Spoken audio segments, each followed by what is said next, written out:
with our Justice Department correspondent, Pierre Thomas. He has been talking to all of his sources there. Pierre, what are they saying? Diane, the FBI and the Bureau of Alcohol, Tobacco, and Firearms have sent personnel to the scene. They describe it as a very active scene. One senior official told me that the shooter is dead, that 2 firearms have been recovered. Again, a large number of federal authorities are coming to the scene, which suggests that there is a lot to investigate, and they're being very careful about talking about victims. The one official I spoke to said that he had been told of at least 2 children who had been injured in some fashion. Again, they're trying to get additional information from the local authorities, who are the lead at the moment, before they start giving out specifics on those injured.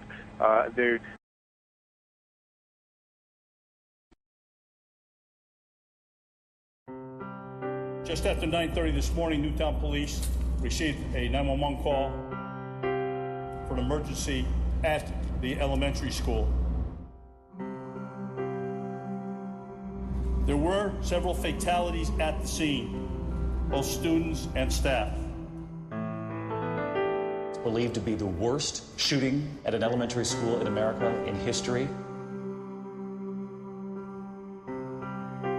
Often what emerges are scenes of great heroism, and in this case, just the images of the teachers. They will be applauded for their efforts.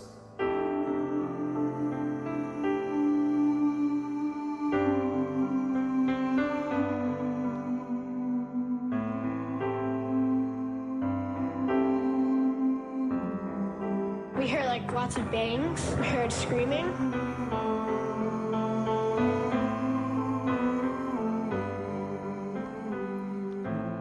We sat in our classes and we were all really happy that we're all alive.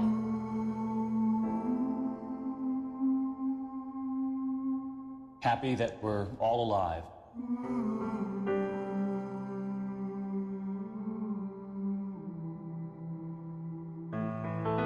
Horrific is just one of many words to describe this.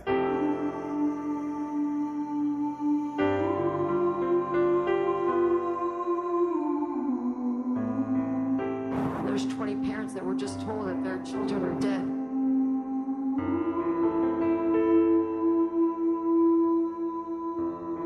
"27 people were shot and killed, at least 27 that we know of at this point." One mother who was living with her 8-year-old, the 8-year-old told me that when the shooting broke out inside the school, there was a lot of crying.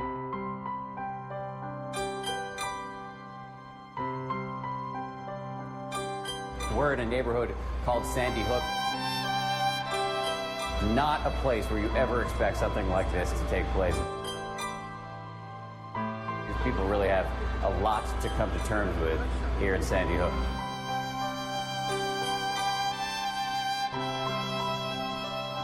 It's one of the great parts of the day that plays out in this country is the moment you go to pick up your children and there's a smile waiting for you on the other side. And the fact that picking up your children today at this particular elementary school has taken on such profound meaning.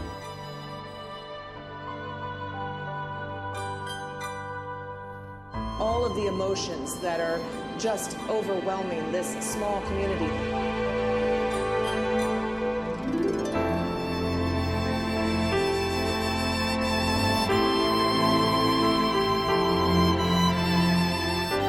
There are still parents here who do not have their children and have no idea, and they're not being told anything.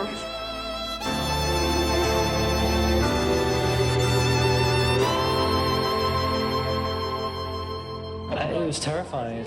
I'm still terrified. I think I'm still in shock about it all. I still don't know everything that happened. I know that there are some people missing, that they've been taken to the hospital. I'm glad that my son is okay.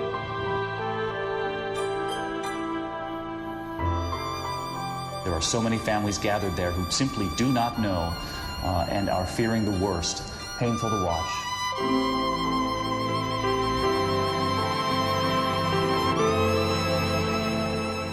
The numbers are just simply staggering. At least 27 shot and killed, many of them children.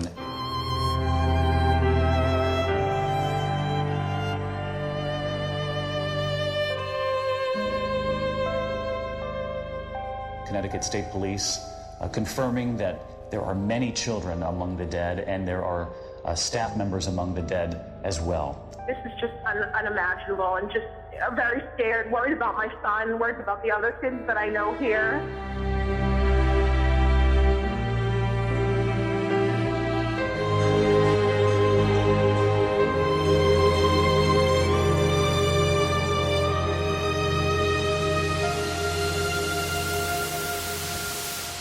This is all too scary of a situation we hope is never repeated. We just send you love and all of our thoughts for these days ahead.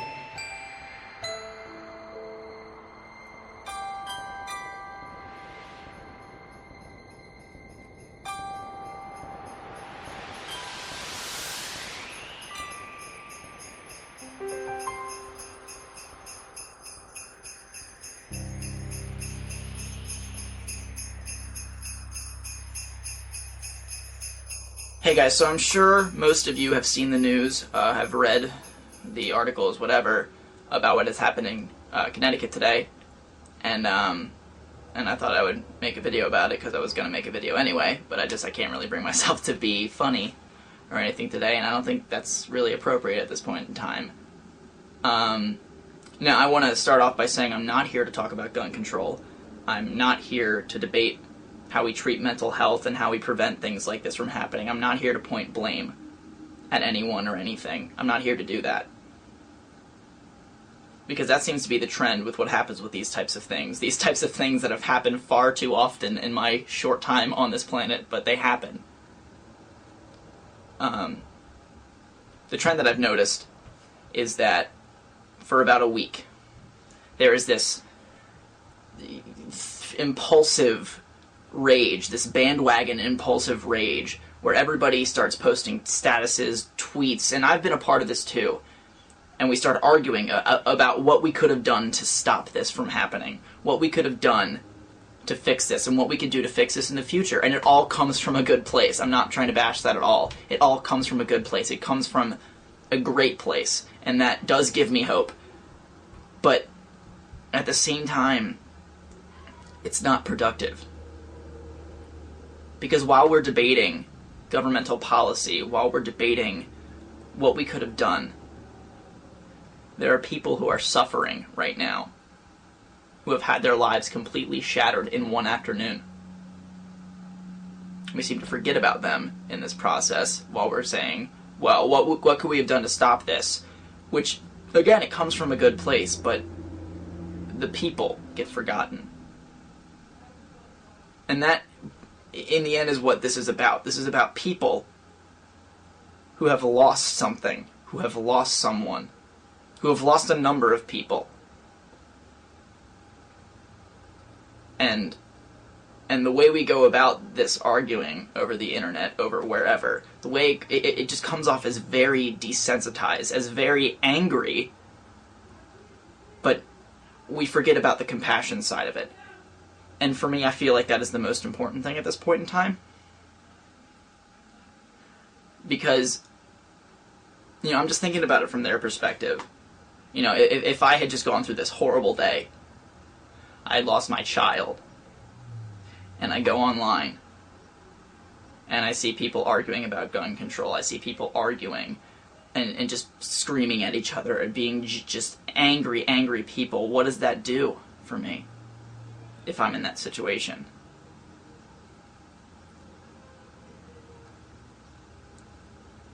I want to give the victims, I want to try and do anything I can to reassure these people that there is some good left in humanity. That what we're doing as a species, that it's all worthwhile, that we're not all just evil, that there is good, that there is hope. That something good can come out of this. Because again, what seems to happen is that this week of rage and arguing goes on, and then something bigger comes on, or the next best thing comes along, and we're on to the next, and we forget about this. This is exactly what happened with the Aurora shooting in Colorado. When was the last time you thought about that? I'm guilty of this as well. When was the last time you thought about the Aurora shooting in Colorado?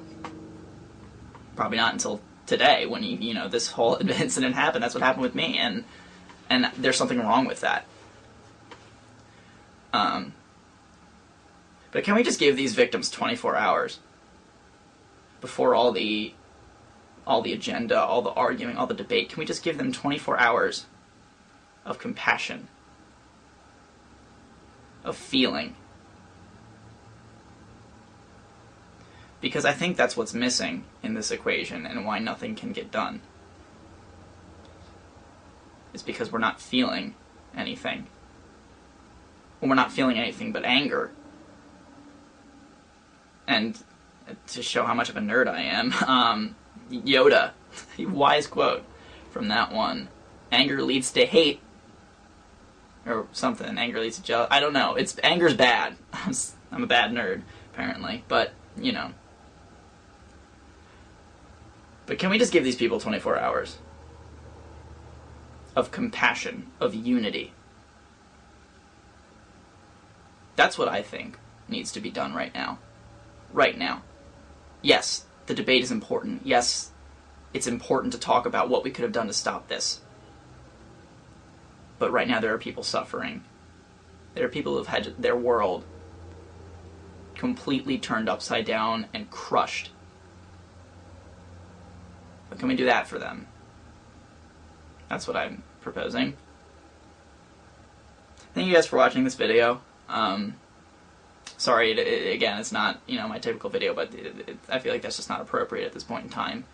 I will see you guys on Monday for Project for Awesome, and I urge you to participate in Project for Awesome because, and I'll put a link in the description if you don't know what that is.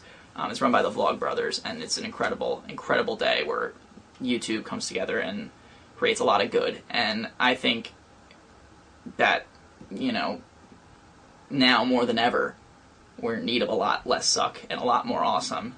And that's what that charity strives for. It's what the event strives for. But I will see you guys then. Please let me know what you're feeling, what you're thinking in the comments below. I will read everything. I'll try to respond as much as possible. But again, I'll see you guys on Monday. Z100. This is Taronga's Z100. Z100. Listen live and download all our shows for free. Z100tga.weebly.com. Z100.